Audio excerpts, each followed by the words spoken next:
Ladies and gentlemen, let me ask you a question that should shake you right out of your comfort zone.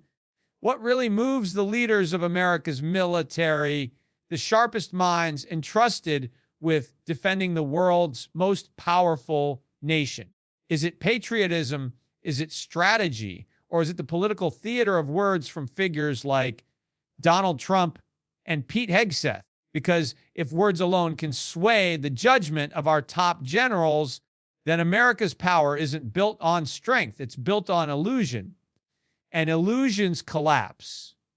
Words have power. No one denies that. They can lift nations from despair. They can ignite revolutions. They can even lead people into battlefields where the stakes are life and death. But here's the uncomfortable truth. Words without reality are like smoke without fire. They dazzle for a moment, they stir emotions, but when the moment passes, they leave behind nothing of substance. The real test of leadership is not how loudly one speaks or how effectively one can rally a crowd. The real test is whether those words align with the cold, hard ground of reality. And that is where so many of our leaders, and often those who follow them, stumble. Think about it. We live in a society where speeches are broadcast to millions in seconds, where a powerful soundbite can trend across the globe in minutes. People feel moved, inspired, even convinced that change is just around the corner. But after the applause fades, what remains, if the foundation beneath those words is weak, then what looked like strength is nothing more than performance. This is where America's top generals, and frankly every leader, must exercise discipline. Because the danger is not in being inspired, the danger is in mistaking inspiration for strategy. When Trump and Hegseth speak, they understand the art of rhetoric. They know how to stir a crowd, how to appeal to patriotism, how to make people feel like they are part of a larger cause. And let's be honest, there is value in that.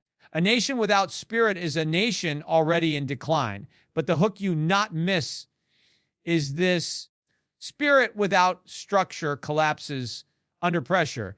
A general cannot plan a war with speeches. He must plan with resources, logistics, and economic strength.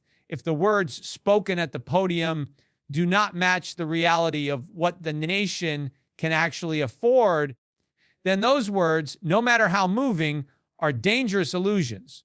History is littered with leaders who mastered the art of words but ignored the truth beneath them.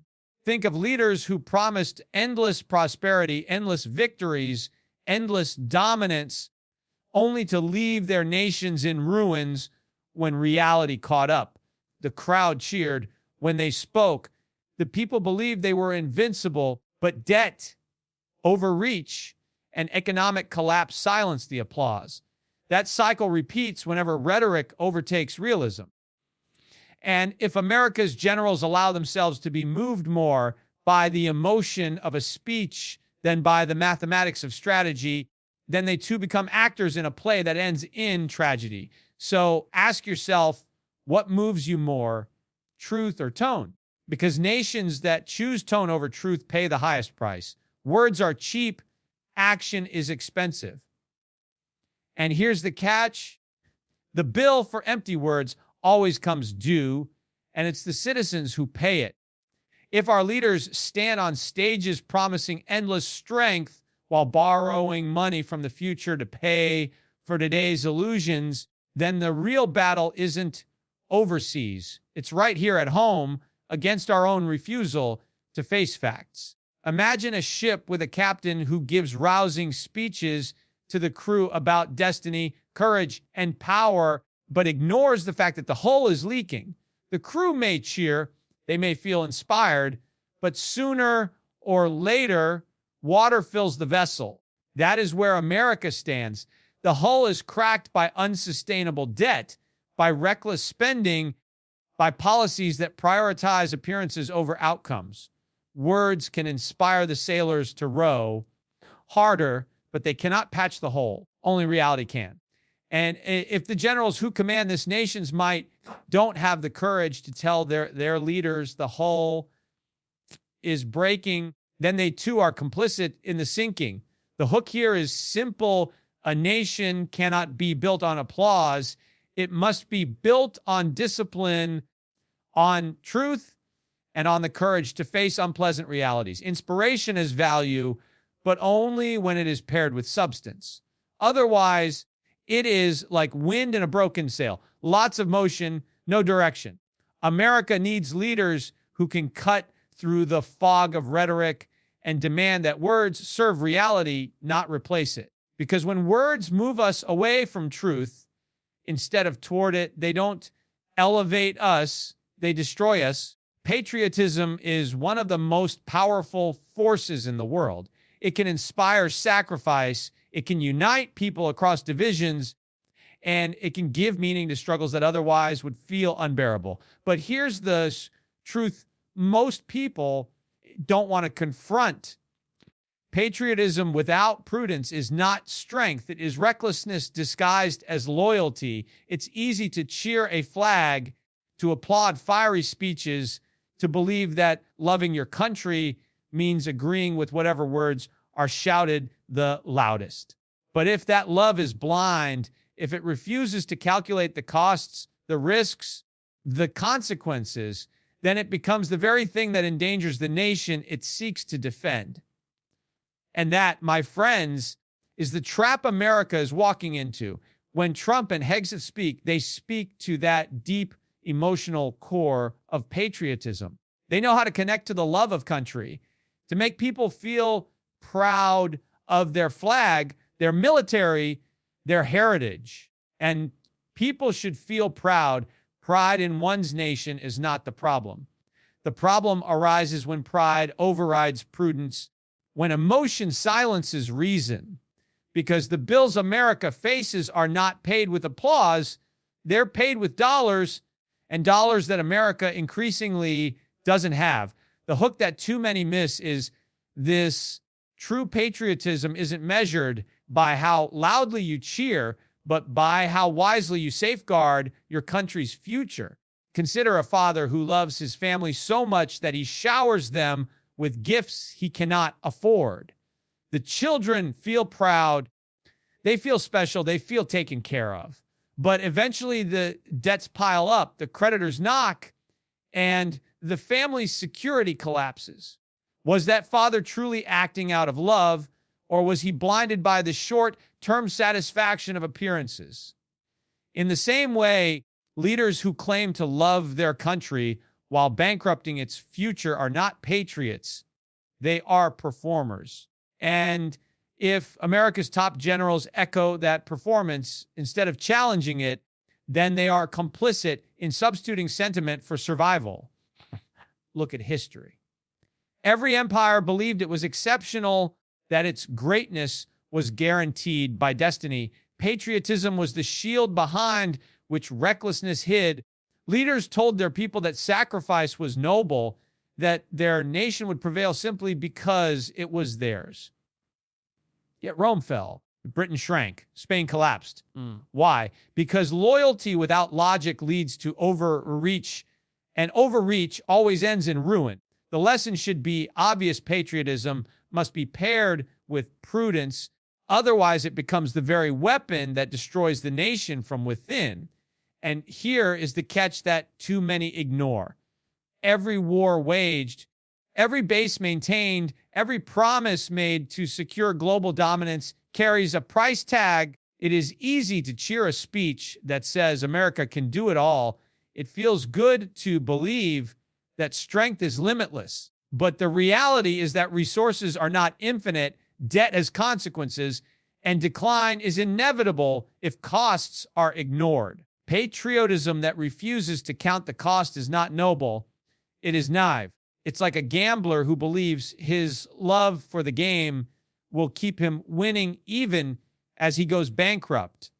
The game doesn't care. Neither does reality. The generals who hear these patriotic speeches have a responsibility. Their duty is not to be swept up in emotion, but to stand as the sober voice of reality. Their loyalty is not to the applause of the crowd, but to the survival of the nation. If they allow themselves to be moved purely by patriotic fervor without insisting on prudence, then they fail in their highest duty. Because patriotism that bankrupts the nation is not patriotism, it's betrayal wrapped in the language of love. Loving your country means protecting its tomorrow, not indulging in fantasies today. A leader who tells the truth about limits, about costs, about sacrifice, loves his nation far more than the one who sells it illusions of endless power. If generals and citizens alike cannot tell the difference, then America is not being strengthened by patriotism. It is being weakened by it. And when that happens, it won't be the enemy abroad that topples the nation, but the blindness within that mistook passion for wisdom and loyalty for recklessness. Generals hold a unique position in the structure of a nation. They are not politicians chasing votes, nor are they celebrities seeking applause. They are entrusted with the most serious responsibility a society can give the defense of a nation's survival. Their job is not to echo the words of leaders who stand on stages and deliver stirring lines. Their job is to anchor the nation in realism, even when that realism is unpopular or uncomfortable. If generals become echoes instead of anchors, if they allow themselves to be swayed by the charisma of speeches instead of the calculus of strategy, then the chain of command is no longer built on discipline. It is built on theater. And theater, no matter how inspiring, cannot win wars or protect nations from collapse. The temptation is strong. Of course, words are powerful. A fiery speech by a president or a popular figure like Hegseth can electrify a room. It can make even the most hardened leaders feel a surge of pride, a rush of confidence, a sense that their mission is destined for greatness. But here's the hook: destiny doesn't win wars, logistics do. Applause doesn't balance budgets, discipline does. Inspiration doesn't build an army, resources do. If generals are moved too far by rhetoric, then they cease to be guardians of the nation's reality and become participants in its illusions. Imagine a doctor standing beside a patient in critical condition.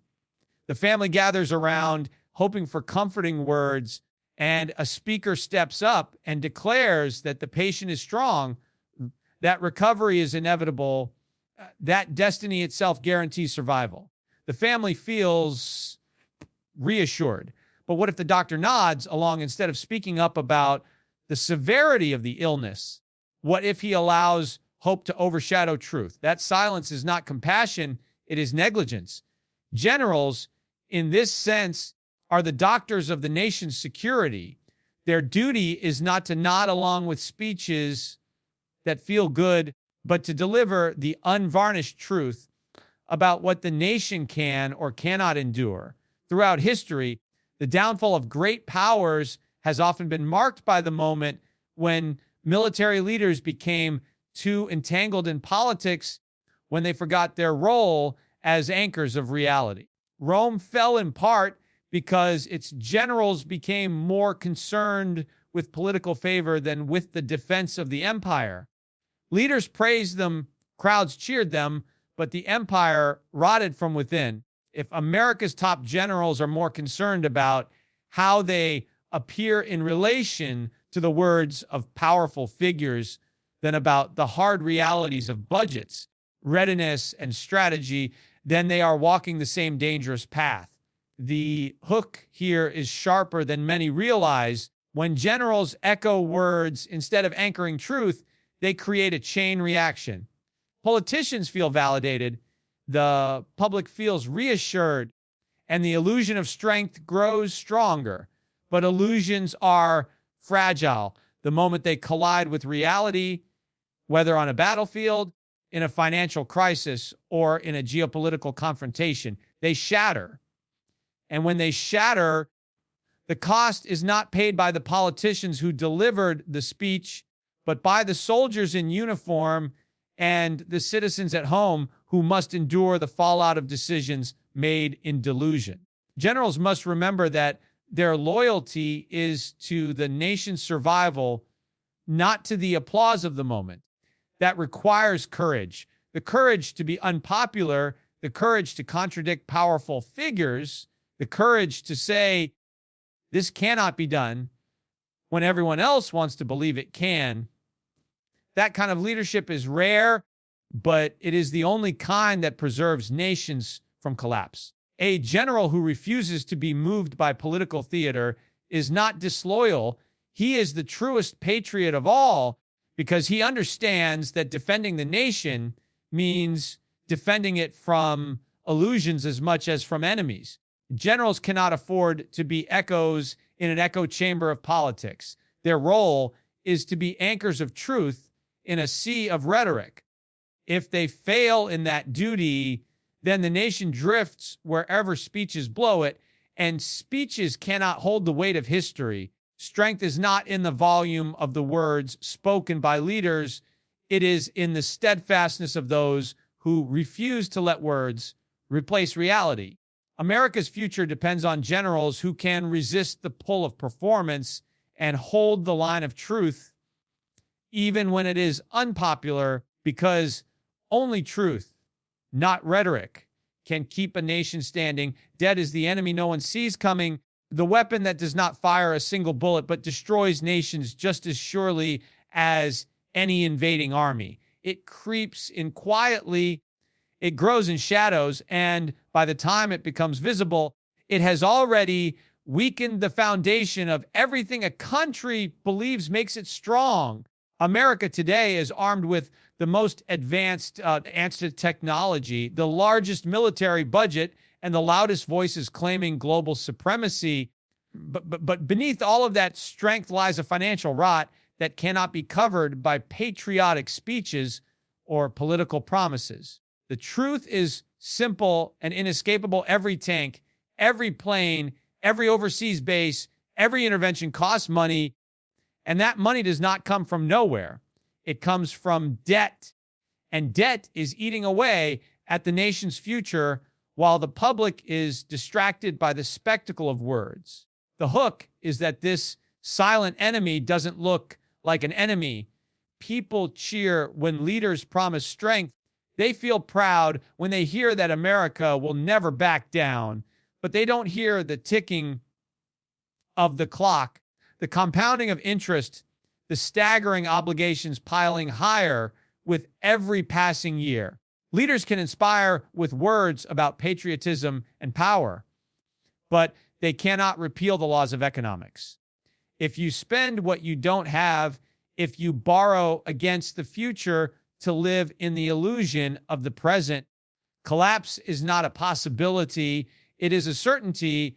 The only question is when it arrives and how devastating it will be. History proves this point again and again. Empires never imagine they will fall because of debt. They believe their power, their influence, their greatness will protect them. Rome debased its currency until faith in the empire eroded. Britain expanded far beyond what its economy could sustain and watched its empire dissolve. Even more recently, nations like Argentina and Greece believed they could finance endless programs, endless wars, endless illusions, until debt stripped them of independence. Debt makes you vulnerable not only to economic collapse, but also to the influence of those who hold your obligations. Once you owe more than you can pay, you no longer act from strength, you act from desperation. That is the real battlefield debt creates, and it is one America is already fighting without even realizing it. Here's where the danger intensifies. When politicians stand before crowds and promise greatness without sacrifice, when they assure the public that America can spend endlessly on defense, foreign wars, social programs, and bailouts, they are feeding the illusion that resources have no limits. And when generals nod along to that illusion instead of warning about the costs, they are not defending the nation. they are setting it up for collapse, because no enemy can destroy America as effectively as the debt America is creating for itself.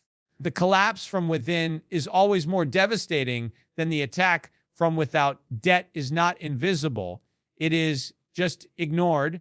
Every dollar borrowed is a dollar stolen from the future. Every promise funded by debt is not generosity. It is theft from generations yet to come. A nation cannot claim strength while mortgaging its tomorrow. And when the bill arrives, as it always does, speeches won't pay it, patriotism won't cover it, and generals won't be able to fight it with weapons. The reckoning will be economic, and it will strip away illusions in ways far more painful than any foreign adversary ever could. Imagine a soldier standing on the battlefield, confident because his leader promised victory. He marches forward, believing his nation's strength is limitless, but behind him the supply lines are empty, the resources have dried up, the ammunition is gone. It doesn't matter how inspired he feels, the reality of scarcity will crush him. That is exactly where debt leads thee, to a battlefield where confidence remains but capability has vanished. And when that moment arrives, it will be too late to rebuild what was squandered. Debt is the enemy hiding in plain sight, and it is far more dangerous than the words of any foreign leader or the weapons of any rival state. If America's generals do not stand against the illusion that strength can be sustained on borrowed money, then they too become servants of this enemy. The nation does not need echoes of political promises. It needs defenders of reality, because when the weight of debt finally collapses the illusion, the applause will stop, the speeches will fade, and what remains will be the undeniable truth: debt destroys nations from the inside out, and America is not exempt. History has always been the greatest teacher, but it is also the one classroom humanity keeps walking out of. Again and again, nations rise with power, confidence, and ambition, only to collapse when they mistake illusions for reality. The danger is not that they lacked resources or military might. The danger is that they believed their destiny exempted them from decline, that words and symbols of strength could replace the discipline and sacrifices required to preserve it. When leaders offer illusions and people accept them as truth, decline is no longer a possibility. It becomes a matter of time. And when generals, the very guardians of a nation's survival, fall into that same illusion, the countdown to collapse accelerates. The hook is that illusions often look like strength until it's too late. Rome did not fall because its armies suddenly lost the ability to fight. It fell because leaders debased the currency, ignored economic realities, and convinced the people that endless expansion was sustainable. Britain did not shrink from a lack of courage, but from illusions that its empire could stretch across the globe without limits. Spain's decline was not due to a lack of pride, but the illusion that treasure flowing from colonies could replace real productivity. Each of these nations was convinced by its own words, by its own myths, by its own illusions. And when reality finally demanded its due, speeches and patriotism were powerless to stop it. America today is walking the same dangerous path. We hear speeches about endless strength, about unmatched military power, about global dominance that will never fade. The public cheers, the politicians feel emboldened, and the generals are expected to nod in agreement. But the uncomfortable truth is that illusions do not become reality simply because they are repeated with confidence. Believing you are invincible is not a strategy. It is a death sentence written in slow motion. The more powerful the illusion, the more devastating the collapse when it shatters. What makes illusions so seductive is that they are easier to believe than reality is to face. It feels good to hear that America will never falter, that no enemy can challenge it, that the future is guaranteed. But here's the hook that must shake anyone awake. The louder a nation proclaims its invincibility, the closer it often is to decline. Because those who are truly strong do not need to shout their strength. They quietly sustain it with discipline, prudence, and sacrifice. The shouting, the theatrics, the fiery words, those are often the mask worn by weakness. Generals should be the first to pierce illusions, not the last to fall for them. Their role is not to be inspired by rhetoric, but to measure whether the promises of words match the reality of resources. A general who chooses illusion over truth is no different from a captain who sails a ship full speed into a storm because the crowd on deck demands to believe the skies are clear. The ship may move with confidence, but the collision with reality is inevitable. And when it comes, it is not the crowd who pays the highest price. It is the sailors, the soldiers, the citizens who trusted leadership to see beyond illusion. Look closely at the present moment.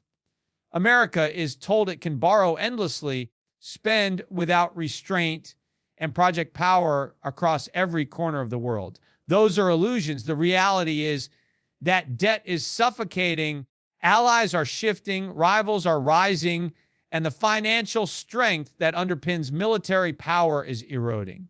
Yet the speeches continue louder and bolder to keep the public believing in the myth of invincibility.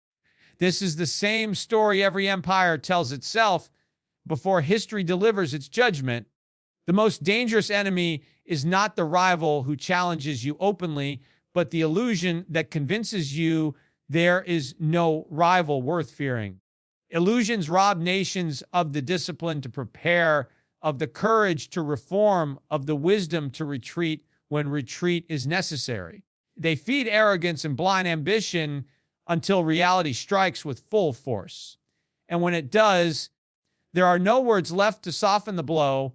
The hook is this: history does not punish nations because they are hated. It punishes them because they ignore reality in favor of illusion.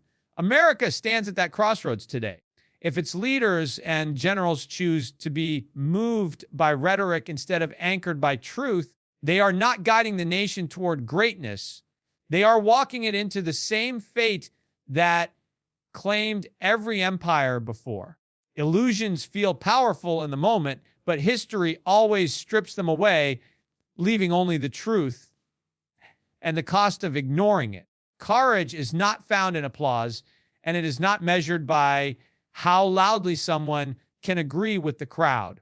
Real courage is far more uncomfortable. It is the strength to say what others will not, to stand when others bow, and to confront truths that no one wants to hear. In politics and in leadership, conformity is easy. It wins cheers, it secures loyalty, it gives the illusion of unity. But conformity has never saved a nation. What saves nations is the rare willingness to confront reality head on, even when it costs you popularity, even when it makes you the lone voice against a storm of approval. That is the courage America desperately needs today, especially from those entrusted with power at the highest levels of its military. Generals are not appointed to echo politicians. They are entrusted to defend a nation's survival. And survival is not guaranteed by agreeing with the loudest speaker in the room. Survival requires facing the inconvenient truths that others would rather ignore. When leaders like Trump or Hegseth deliver words filled with fire, filled with patriotism, filled with promises of unshakable greatness, it is tempting for generals to now let themselves be carried along by the tide of enthusiasm.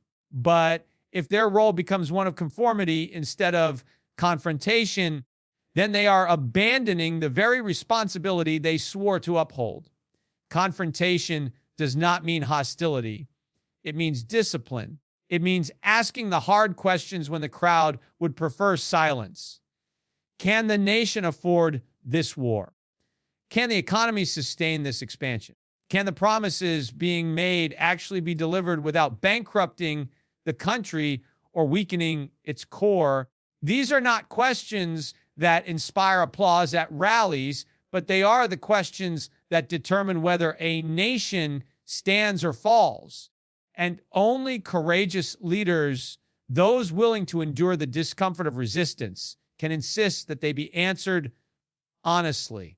Think about the leaders throughout history who refused to conform. They were rarely celebrated in their own time. They were criticized, dismissed, even ridiculed for refusing to follow the tide. But history vindicated them because they saw what others would not. They recognized that courage is not agreeing with what feels good, but standing for what is right, no matter how unpopular. America's greatest danger today is not the enemy abroad, but the conformity at home, the willingness to go along with illusions because illusions feel easier than truth. Conformity is the path of least resistance, but it always leads downhill. Courage is the harder path, but is the only one that leads upward. For generals, for leaders, for anyone in a position of responsibility, the choice is clear. You either confront reality now or you conform to illusions until reality confronts you later. And when reality does the confronting, it is always more brutal, more costly, and more destructive than the uncomfortable honesty that could have prevented it. Imagine a general sitting in a room as leaders deliver powerful words about American greatness, promising endless strength, unlimited resources, unmatched power. The crowd nods, the applause rises, the atmosphere is electric. But in that moment, courage is not joining the applause. It is raising a hand and saying, this is not sustainable. We cannot afford this. We are risking collapse. That general may be resented in the moment, but in the long run, that confrontation is the act of true loyalty, true patriotism, true defense of the nation, because defending a country is not about making people feel good. It is about keeping them safe from the dangers they cannot yet see. The courage to confront is rare because it requires sacrifice. It means being misunderstood, criticized, even attacked by those who prefer comfortable illusions over difficult truths. But if no one has the courage to confront, then illusions become policy, and policy becomes disaster. Generals and leaders who choose conformity may gain acceptance, but they will lose the nation. Generals and leaders who choose confrontation may lose popularity, but they will preserve the very foundation that allows the nation to endure. The hook is sharp and undeniable.